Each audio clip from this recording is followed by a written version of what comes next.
Kita sampai kepada firman Tuhan. Beberapa minggu ini kita berbicara tentang kasih Tuhan. Kasih Tuhan yang sudah dicurahkan ke dalam hati kita, saudaraku. Saudara, kita melihat kalau kita mengasihi, saudaraku, kita juga mengampuni. Sebab kasih itu mengampuni. Salah satu contohnya yang telah kita lihat yaitu Yusuf dalam perjanjian lama. Kita mengetahui Yusuf ini anak Yakub, kemudian dijual oleh saudara-saudaranya ke Mesir. Dan Potifar, saudaraku, membeli Yusuf, kemudian menjadi budak di rumah Potifar. Dan istri Potifar ini tertarik pada Yusuf dan mengajaknya berbuat dosa. Tetapi dengan tegas Yusuf menolak. Dia tahu dosa itu akan menceraikan dia dengan Tuhan. Dia tahu dosa itu akibatnya jelek sekali. Dia tahu dosa itu, saudaraku, akan menggagalkan panggilan Tuhan dalam hidupnya. Dia tahu dosa itu menduka citakan hati Tuhannya. Oleh sebab itu dia menolak dosa itu, saudaraku. Dan istri Potifar menjadi marah dan memfitnah Yusuf. Akibatnya Yusuf dimasukkan dalam penjara. Bukan sebentar, tetapi walaupun demikian Yusuf tidak mendendam. Yusuf, saudaraku, tidak marah, tidak menyimpan kepahitan, saudaraku. Tidak bermaksud untuk membalas dendam, tidak bermaksud untuk membunuh kapan nanti dia keluar dari penjara. Tidak, saudaraku. Tetapi Yusuf, saudaraku, mengasihi, saudaraku. Yusuf, saudaraku, mengampuni dosa istri Potifar ini, dosa Potifar, saudaraku. Dia tidak mau menyimpan kepahitan dalam hatinya, saudaraku. Dia tidak mau palak, dia tidak mau mendendam. Dengan kata lain, dia berjalan dalam roh ataupun berjalan dalam kasih yang tidak membalas kejahatan dengan kejahatan, tidak membalas caci maki dengan caci maki, tetapi dia mengalahkan kejahatan dengan kebaikan. Inilah hidup anak-anak Tuhan.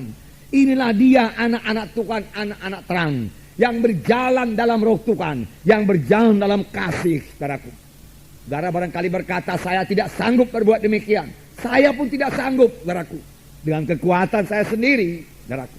Tetapi syukurlah, Tuhan sudah mencurahkan kasih-Nya dalam hati saya. Tuhan juga sudah mencurahkan kasih Tuhan dalam hati saudara. Itu terjadi pada waktu kita lahir baru. Tuhan bukan hanya memberikan keampunan dosa kepada kita. Bukan hanya memberikan kuasa dalam nama Yesus, itu memang menjadi milik kita. Tetapi Tuhan juga memberikan kasih-Nya dalam hati kita, saudaraku. Dan dengan kasih Tuhan ini kita sanggup.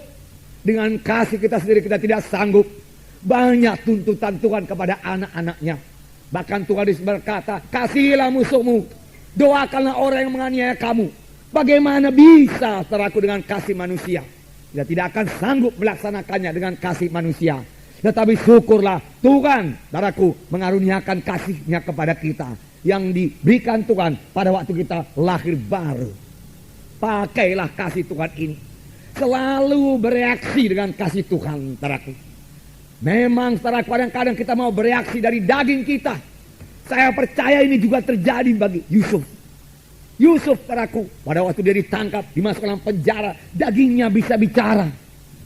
Yusuf, kau tidak berbuat apa-apa, tapi kau dimasukkan dalam penjara, jahat sekali istri Potifar itu. Kau mempunyai Allah yang hidup, suruhlah Tuhan menghukum dia. Bisa saja demikian, dan mungkin saja demikian terjadi di dalam hati Yusuf, saudaraku. Tetapi Yusuf tidak membiarkan pikiran itu menguasai hatinya. Segera dia usirkan pikiran itu, saudaraku. Dia tahu dia anak Tuhan. Dia tahu dia anak terang. Firman Tuhan berkata, jikalau kamu hidup dalam kebencian, sampai sekarang ini pun kamu masih dalam kegelapan. Firman Tuhan berkata. Yusuf mengetahuinya, saudaraku. Oleh sebab itu Yusuf melawan kehendak dagingnya, saudaraku. Dia tidak mau tenggelam dalam kemarahannya. Tidak, saudaraku. Tapi mengalahkan kemarahannya dengan kebaikan daripada Tuhan, saudaraku.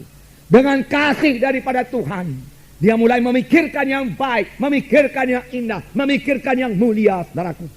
Saudaraku, dan dia percaya Tuhan akan menolong dia. Memang benar, di penjara itu pun Tuhan datang kepada Yusuf dan Tuhan menolong Yusuf, saudaraku. Tuhan menyertai Yusuf sehingga dia boleh kerelaan hati, keluasan hati dari penghulu penjara itu. Sehingga Yusuf beroleh kebebasan dalam penjara itu, mengatur sebuah tawanan-tawanan yang lain, dan semua diserahkan kepada Yusuf, saudaraku. Dia menjadi pemimpin di penjara juga, saudaraku. Nah, di penjara itulah saudaraku dia bertemu dengan pegawai minuman, pegawai makanan raja, di mana dia mengetahui seluk-beluk kerajaan, saudaraku.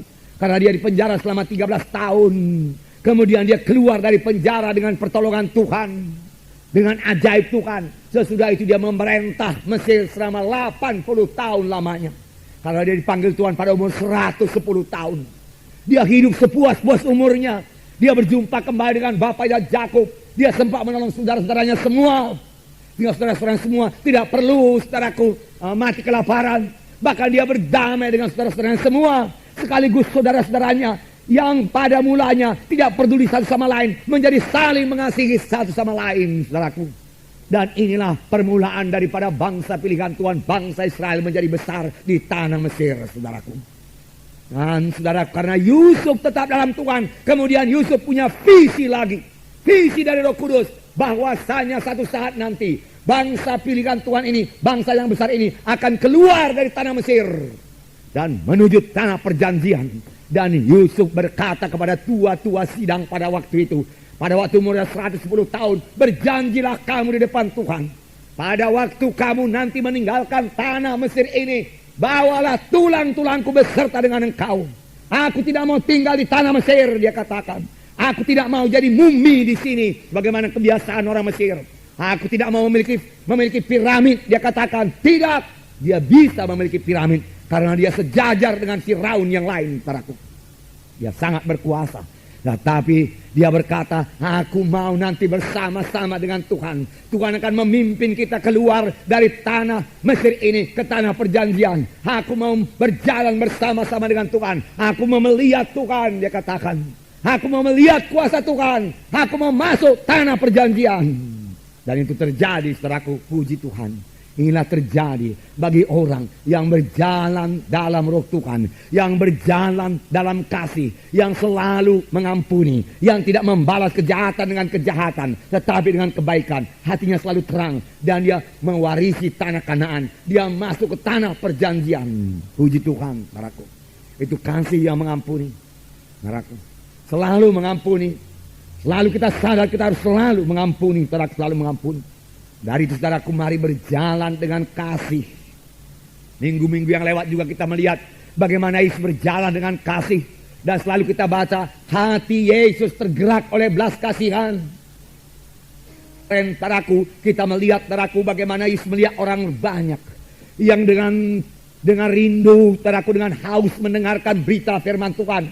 Sehingga mereka mendengarkannya sampai hampir malam. Orang-orang banyak itu tidak peduli lagi soal makan. Dan murid-murid sudah siap sedia menyuruh murid-murid menurut orang banyak itu pulang. Tetapi Tuhan berkata, jangan suruh mereka pulang. Mereka sudah lapar. Berilah mereka makan. Yesus memandang kepada orang banyak dan hati Yesus tergerak oleh belas kasihan. Inilah hati Yesus. Inilah kasih Yesus. Dia tidak mau membiarkan mereka pulang dengan laparnya. Hatinya tergerak oleh belas kasihan. Karena hatinya tergerak oleh belas kasihan, doanya berkuasa, mujizat pun terjadi, saudaraku. Biarlah ini menjadi teladan bagi kita. Bahwasanya hati yang tergerak oleh belas kasihan itu digerakkan oleh kasih Allah. Dan karena digerakkan oleh kasih Allah, kuasa Tuhan ada di situ, saudaraku. Dan kita bisa berdoa dan mujizat Tuhan akan terjadi. Yesus mengambil 5 roti dan 2 ikan. Lalu memecah belahkannya, saudaraku. Lalu 5.000 orang makan semuanya, saudaraku. Sampai kenyang dan sisanya 12 bakul. Mujizat terjadi. Bahkan mujizat selalu terjadi sampai sekarang ini. Di mana ada hamba Tuhan, anak Tuhan yang hatinya tergerak oleh belas kasihan. Karena iman bekerja oleh sebab kasih. Tidak cukup hanya mengetahui firman Tuhan saja. Tidak cukup hanya percaya kepada firman Tuhan. Bagus sekali percaya kepada firman Tuhan, saudaraku. Tidak cukup hanya mengakui, mengucapkan firman Tuhan. Bagus sekali. Namun itu saja tidak cukup untuk menurunkan mujizat Tuhan. Ada anak-anak Tuhan yang sudah percaya kepada firman Tuhan. Mengakui firman Tuhan. Saudaraku, mengucapkan firman Tuhan. Lalu dia berharap, saudaraku, akan turun mujizat Tuhan yang luar biasa. Tetapi berkat mujizat belum turun juga. Mari kita cek di mana yang kurang. Biasanya yang kurang yaitu kasih. Sebab iman bekerja oleh sebab kasih. Di mana ada kasih, di situ ada terang, di situ ada iman, di situ ada kuasa, ada berkat, ada kemenangan. Haleluya saudara.